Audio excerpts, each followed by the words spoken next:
Assalomu alaykum va rahmatullohi va barakatuh. Bugungi mana Arafa kuni esa hayit kunlari. Mana Xudo xolasa mana shu Dahana qishlog'i. Mana shu yerda mana Tiselda Dahanada mana internet yo'q. Mana Tisel ham ishlamaydi. Mana shu antenna mana reklama bor, amal yo'q. Bir pulni o'tkazamiz 100 somon, 230 somon qanchalar oladi? İnternet sus. Shaydanga bo'lsa ishlaydi, Dahanada ishlamaydi. Mana shu Dahanani mana shu Tiselda joyi mana antennalar.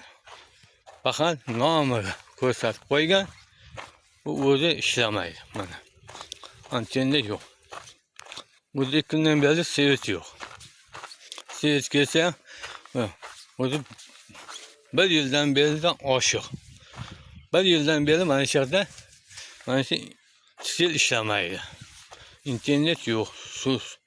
Shaydanga bo'lsa Xudo berdi. İnternet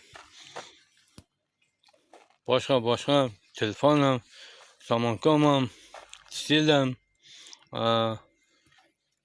va ishlamaydi mana qarang. Baxmaldagi ishlaydi. Dahananiki mana yo'q. Mana u nima bular?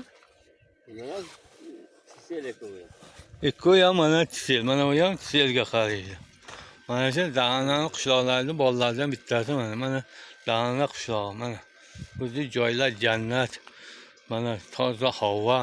Faqat mana shu Tiselda ham ishlatib berganda mana WhatsApp ham, Telegram ham, telefon ham ishlamaydi. Birontasi yo'q. Suslar bor. Ha? Sus deyman. Sus. 3G ham ishlamaydi, 3G. İnternet ham yo'q, ha? Nima qishloqqa qarab. Bana u ham ishlamaydi. Nima deydim? Megafon. Yo'q. Nima deydim?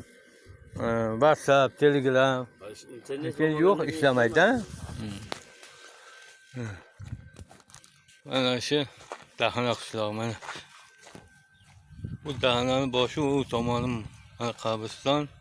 Mana Dahana. Mana shu qishloq mana. Juda qarab ko'k Xudo bergan joy.